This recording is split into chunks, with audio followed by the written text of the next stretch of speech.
अस्सलाम वालेकुम। Hello guys, एक और न्यू ब्लॉग में आप सबका स्वागत है। मैं आज इस टॉपिक पर बात करने वाला हूँ, बहरीन से पहले मैं कहाँ पे जॉब करता था, कहाँ पे मेरा एजुकेशन हुआ है, कहाँ पे पढ़ाई करता था और मैं कहाँ तक स्कूल पढ़ाई किया हूँ और मैं कहाँ का रहने वाला हूँ, इंडिया में किस साइड का रहने वाला हूँ। आज इस वीडियो में इस टॉपिक पर बात करने वाला हूँ। आप सब एक लाइक कर दीजिएगा फटाफट और सब्सक्राइब नहीं किए हैं तो सब्सक्राइब करके वीडियो को शेयर कर लीजिएगा।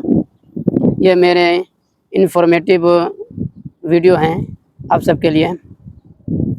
मैं सबसे पहले बताऊंगा, मेरा घर झारखंड पड़ता है, इंडिया का रहने वाला हूं। मेरा झारखंड स्टेट पड़ता है और डिस्ट्रिक्ट गोड्डा का रहने वाला हूं मैं।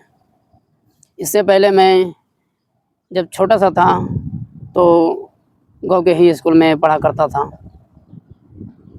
उसके बाद वहाँ से मैं बाहर चला गया मदरसे में पढ़ने के लिए। मदरसे में तकरीबन 7-8 साल पढ़ाई किया हूँ। फर्स्ट टाइम 2 साल पढ़ाई करने के लिए गया था मैं। मेरा मुलेरे भाई थे, वो लेके गए थे। तो वहाँ पे 2 साल पढ़ाई किया। उस मदरसे में पढ़ाई होती थी मगर उतना अच्छी तरीके से पढ़ाई नहीं हो रही थी। वो मेरा 2 साल अच्छा नहीं रहा, बराबर पढ़ाई नहीं होता था उसमें, उस मदरसे में। तो 2 साल मेरा बर्बाद गया। जब शुरू में मैं न्यू में गया था, वो 2 साल मेरा बर्बाद गया। उसके बाद उसी कस्बे में एक अच्छा मदरसा था। मदरसा का नाम था मस्जिदगंज, दारुल उलूम मस्जिदगंज का मशहूर था वो। गंज मस्जिद मदरसा से मशहूर था। उसमें बहुत अच्छी पढ़ाई होती थी। उसी में तकरीबन 4 साल पढ़ाई किया था। हिफ्ज़ पढ़ाई किया, उसमें बहुत अच्छी पढ़ाई है। उसमें सुबह 4 बजे फजर के अजान से 10-15 मिनट पहले उठा दिया जाता था और सभी उठ जाते थे, फिर पढ़ने के लिए बैठ जाते थे। जिसको सबक याद होता था फजर की नमाज से पहले पहले को याद करके सुना दिया जा करता था, क्योंकि कोई बच्चे मगरिब के बाद ही याद करके इशा से पहले सुना दिया करता था, जिसका ज़हन तेज़ था। हमारा उतना ज़हन तेज़ नहीं था, नॉर्मल था, मीडियम साइज़ का था ज़हन। यानी कि कभी-कभी 1 या 2 बार सुनाया होगा मगरिब के बाद इशा से पहले। वरना अक्सर करके फजर के टाइम जब होता था, उससे 10 मिनट पहले याद करके सुना दिया करता था। यहाँ पे यही होता था, जितना जल्दी सबक आप सुनाओगे उतना जल्दी आपको दिमाग अच्छा रहेगा, फ्री रहेगा, वरना टेंशन रहता था, क्योंकि मार पड़ती थी, पिटाई क्या करते थे कारी साहब, उस्ताद साहब पिटाई भी करते थे। इसलिए वो सबक जल्दी सुनाने के बाद जो शाम का पारा होता था ना, 1 पारा डेली सुनता था शाम का पारा, वो याद करना था। उससे पहले जो 56 पारा था, शुरू से लेकर सबक तक वो पारा सुनाना पड़ता था। वो सुनाने के बाद फिर शाम का पारा याद करना पड़ता था। फिर शाम का पारा याद करने के बाद फिर उसके बाद सबक उसको ध्यान से पढ़ना पड़ता था, फिर सबक याद करना पड़ता था। यानी कि इसी तरीके से डेली चला करता था। पढ़ाई बहुत अच्छी थी वहाँ पे। सबसे पहले मैं यहाँ पर 2 साल जो बर्बाद हुआ, यहाँ पर 4 या 5 पारा हिफ्ज़ किया था। मगर जब उस मदरसे में गया था मैं, तो सब बोला आपको कायदा पढ़ना पड़ेगा। यहाँ पे 1-1.5 महीना कायदा पढ़ाया, कहाँ पे गुनना, कहाँ पे खींचना है, ये सारे चीज़ वहाँ पे बताया। इस मदरसे में नहीं बताया था। वहाँ पे बताने के बाद कैसे आइन, औफ़, स्वाद निकालना है, सारे चीज़ निकलवाया। 1-1.5 महीना पढ़ा, फिर हिफ्ज़ में लगा दिया। साथ-साथ में कायदा भी पढ़ा रहे थे और हिफ्ज़ भी पढ़ा रहे थे। शुरू में सिर्फ 1-1.5 महीना 2 महीना तक कायदा ही पढ़वाया। वो पूरा कायदा बिन देखे याद करवाया। वहाँ पे 4 साल 5 साल पढ़ाई किया। वहाँ पर भी मैं पूरा हिफ्ज़ नहीं कर पाया। 21 पारा हिफ्ज़ करा था उस मदरसे में। फिर वहाँ से मैं झूठ नहीं बोलूँगा, मैं वहाँ से भाग गया था। मैं क्यों भागा था इसका कारण मैं बताता हूँ आप सबको, कि मैं 2 साल के बाद घर गया था। जब मेरा इम्तिहान था, जब मैं अपने घर गया था, वहाँ पे उस्ताना फ़क़ाना मौलवी का जो इम्तिहान होता है ना, उसी इम्तिहान के चक्कर में हमारा जो पिछला पारा जितना था, पूरा कच्चा हो गया था। यहाँ पे 2 महीना 3 महीना रहा था, एग्ज़ाम देने के बाद गया था। ऐसा मेरे को याद हो रहा है कि मेरे को याद है, मैं जब सुनाने के लिए जाता हूँ, जब याद करता हूँ, याद ही नहीं होता है। इतना पहाड़ भारी हो गया था। वरना इससे पहले 1.5 पारा, 1-1 पारा सुनाया शाम का पारा, बहुत अच्छे तरीके से सुनाया। जब घर से मदरसा गया छुट्टी काटने के बाद, पौ पारा, 2.5 पन्ना ये याद करना मुश्किल हो गया था हमारा। पौ पारा याद करना बहुत बड़ा मुश्किल हो गया था, याद ही नहीं हुआ करता था, इतना याद करता था। बहुत कारी से पिटाई किया, इतना मारा, बहुत पिटाई, अन्ना कुट्टा जहाँ में तहाँ मारा, हाथ पैर ये सब, हाथ वगैरह सब फूल गया था। जब कारी साहब भी इस तरह के घुमा के मारता था ना, यहाँ पे लगता था, कई दफ़ा दाँत से खून निकलने लगता था। मैं शिकायत नहीं कर रहा हूँ, क्योंकि जब मैं घर गया था ना, बताया था मेरे भी रोज़ पढ़ाई करना, घर पे जाना, एक-एक पारा रोज़ पढ़ना, मैं पढ़ा नहीं था। किसी-किसी दिन पढ़ता था, किसी दिन नहीं पढ़ता था, वही इतना पारा कच्चा हो गया था। जब मैं मदरसे गया था, कहाँ डेढ़ पारा सुनाता था और वहाँ पे मैं पौ पौ पारा, आधा पारा नहीं सुना पाया, 24 घंटे में याद करके, इतना कच्चा हो गया था हमारा पारा। बहुत क़ारी साहब मारा भी था। तो मारा तो वहाँ पे गुस्से, फिर वहाँ से भाग गया। वहीं पे कस्बे में एक दोस्ती भी करके रखा था। 10 दिन 15 दिन उसके बैठक में रहा, उसी घर में रहता था, खाता था। उसके अम्मी भी बहुत अच्छी थी, खाना-पीना खिलाया करते थे। 10 दिन 15 दिन वहीं पर रहा। मैं आपको अपनी ज़िंदगी का सच बता रहा हूँ, झूठ नहीं बोल रहा हूँ मैं। अक्सर करके आदमी सब पूछते कहाँ तक पढ़ाई किए हो? बस यही बताता हूँ, हिफ़्ज़ किया हूँ। अब पूरा डिटेल तो नहीं बताऊँगा उसको, ऐसा किया हूँ, मैं भाग गया हूँ 21 पारा करने के बाद। 21 पारा मैं कर लिया था, यानी कि इतना अच्छा पारा याद था हमारा कि एक-एक पारा, डेढ़-डेढ़ पारा सुनाता था मैं। पिछला पारा, सबक तो सुनाता ही था, 56 पारा तो सुनाता ही था, जो शाम का पारा जो होता है वो। उसके बाद वहाँ से मैं भागने के बाद दोस्त बना के रखा था, उसी के दोस्त के पास 10 दिन 15 दिन रहा। फिर मेरे दिल में ख़्याल आया, नहीं यार, वहाँ पे नहीं तो दूसरे मदरसे में जाके पढ़ाई करूँगा। तो वहाँ पे क्या कारण हुआ कि एक और मदरसा था, क़ारी अख्तर का मदरसा था वहीं पे कस्बा में। तो मस्जिदगंज के मदरसे में क़ारी अख्तर पहले पढ़ाया करते थे, वो नाबीना थे, पहले पढ़ाया करते थे। मेरे से जाने से पहले, मेरे पढ़ाई करने से पहले वो बहुत पहले पढ़ा के चले गए थे। वहाँ का कारण कुछ और था। वहाँ का कारण उतना नहीं मालूम, मैं बताना नहीं चाहूँगा। मैं इसलिए कि इतना मालूम है कि अगर मस्जिदगंज के बच्चे क़ारी अख्तर के मदरसे में जो जाएँगे, दाखिला नहीं हुआ करता था, दाखिला नहीं लेता था। तो मैं सोचा, हो सकता है वो हमारे दिल में है कि नहीं जाके पढ़ेंगे। मेरे को मालूम है कि वहाँ पे जाएँगे तो मैं और मदरसे का नाम लूँ या ना लूँ, मेरे दिल में ऐसे चल रहा था। फिर मैं सोचा नहीं, झूठ नहीं बोलना है। मैं सीधा बता देंगे कि मस्जिद के गंज से आया हूँ, मैं दाखिला लेने के लिए, अगर आपको लेना होगा तो वो लेंगे, नहीं लेना होगा तो नहीं लेंगे। मेरे को यकीन था कि वो लेंगे ज़रूर दाखिला हमारा।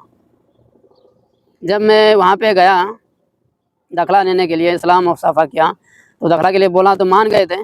फिर बोला कि कहाँ से फ़राग़त है, कहाँ पढ़ाई करते थे पहले? मैं बोला मस्जिदगंज में पढ़ाई करता था, वहाँ पे छोड़ दिया हूँ, आपके पास आया हूँ। 10-15 सेकंड वो सोचा, फिर बोला नहीं, अभी दाखिला नहीं हो सकता। मेरे को याद नहीं है, या ऐसे ही बोला दाखिला नहीं हो सकता, या मस्जिद के गंज के मदरसों का दाखिला हम नहीं लेते, या ऐसे ही जो भी बात हो। क्योंकि उस मदरसे में 25-30 लड़के थे, ज़्यादा लड़के भी नहीं थे, और ज़्यादा मदरसा बड़ा भी नहीं है, छोटा ही है। तो मैं वो निराश होके वहाँ पे आ गया। फिर मेरे को दिल में दुःख हुआ कि मैं हिम्मत लगा के क़ारी अख्तर के पास आए थे कि हमारा दाखिला हो जाएगा, यहाँ पे हिफ़्ज़ मुकम्मल कर लूँगा, मगर उसने मना कर दिया। मेरे को दिल को में बहुत दुःख हुआ। मैं बोला, बताओ, अगर कोई इंसान शैतान से भटका हुआ है और वो सुधरना चाहता है, दाखिला लेने के लिए खुद गया था क़ारी अख्तर के मदरसे में, वहाँ पे दाखिला नहीं लिया, तो वो बच्चे बिगड़ेंगे ही या पढ़ाई छोड़ देंगे, वो सोचेंगे छोड़ो अब काम वगैरह करेंगे। तो वहाँ पे मना कर दिया था। अगर मैं झूठ बोलता कि मैं दूसरे मदरसे से पढ़ाई करके आया हूँ, उस मदरसे में, उस कस्बे में काफ़ी सारे मदरसे थे, तकरीबन 15-20 मदरसे हैं उस कस्बे में, और दूसरे मदरसे का नाम लेता तो दाखिला हो सकता हो जाता, मगर झूठ पकड़ाई जाती। झूठ पकड़ लेते। मेरे को यकीन था कि ये दाखिला लेंगे, क्योंकि मैं पढ़ाई छोड़ दिया हूँ, यहाँ पे आया हूँ, दाखिला ले ही लेंगे। मेरे को मना कर दिया तो मैं बाहर आके सोचने लगा, खड़ा होके क्या करूँ? फिर मैं सोचा चलो कल सोचेंगे, जो भी होगा देखा जाएगा। धीरे-धीरे फिर वहाँ से मैं एक मस्जिद पकड़ा। मस्जिद में मैं मुअज़्ज़िनगिरी करने लगा, चौकी वाली मस्जिद है। वहाँ पे 1100 रुपये दिया करता था, ज़्यादा तनख़्वाह नहीं था। 3-4 महीना वहाँ पे रहा, फिर वहाँ से दूसरा कस्बा चला गया। ये यूपी की बात कर रहा हूँ मैं, यूपी में रहता था। दूसरा कस्बा चला गया, वहाँ पे कॉन्टैक्ट किया था, जो हमारा दोस्त था ना दूसरे कस्बे में, उसका खाला रहा करता था, वहाँ पे ले गया, वहाँ पे ढूँढा वगैरह। वहाँ पे जाने के बाद एक मस्जिद मिली मेन रोड के बगल में, वहाँ आसाम का एक लड़का था, तो उसका नाम था मेहदुल इस्लाम। वो हमारा दोस्त, अच्छा दोस्त हो गया था बाद में, अभी सभी दोस्त बिछड़ गए हैं। अगर मेरा दोस्त मेहदुल इस्लाम अगर इस वीडियो को देखेंगे तो कमेंट कर दीजिएगा। नंबर आपका नहीं है, माफ़ी चाहूँगा, आप नंबर सेंड कर दीजिएगा अगर होगा तो, क्योंकि वो आसाम का रहने वाले थे, बंगाल आसाम के, इंडिया के ही थे। तो वो सो रहे थे, उसको उठाया, ऐसे बात है, वो बोला, पता दिया था एक मस्जिद का, नई बस्ती नई सराय है, वहाँ पे गया था। फिर वहाँ पे बात हो गई थी वहाँ पे मुकम्मल। फिर यहाँ से सामान वगैरह लेके वहाँ पे मस्जिद में रहने लगे। यहाँ पे वही तकरीबन 1500-1600 रुपये बात हुई थी यहाँ पे। मैं सोचा अब यहाँ पे रह करके मेरा ज़हन बन गया था अब पढ़ाई नहीं करनी, मेरे को काम सीखना, अब काम सीखने के लिए रहना पड़ेगा। फिर यहाँ पे मस्जिद में बात करने के बाद कुछ दिन रहा, फिर मैं सोचने लगा अब क्या काम सीखूँ। फिर मैं मोहल्ले वालों से, एक हाजी जी थे, बुज़ुर्ग थे, उनसे बात किया कि मेरे को सिलाई काम सीखना है, सिलाई लगवा दो। मेरे दिल में बहुत दुःख था, अगर यहाँ से भी मस्जिद में रह कर के पढ़ाई करता तो पढ़ लेता, मगर मैं सोचा यार मदरसा में अगर रहेंगे तो जब ही पढ़ पाएँगे, अगर मस्जिद में रह कर के पढ़ेंगे तो नहीं पढ़ाई कर पाएँगे। और वहाँ पर भी मस्जिद थे, वहाँ पर भी दोस्ती-वोस्ती हो गया था। फिर वहाँ से मैं सिलाई काम बात कर लिया सिलाई की दुकान पर, 5-6 महीना वहाँ पे सीखा।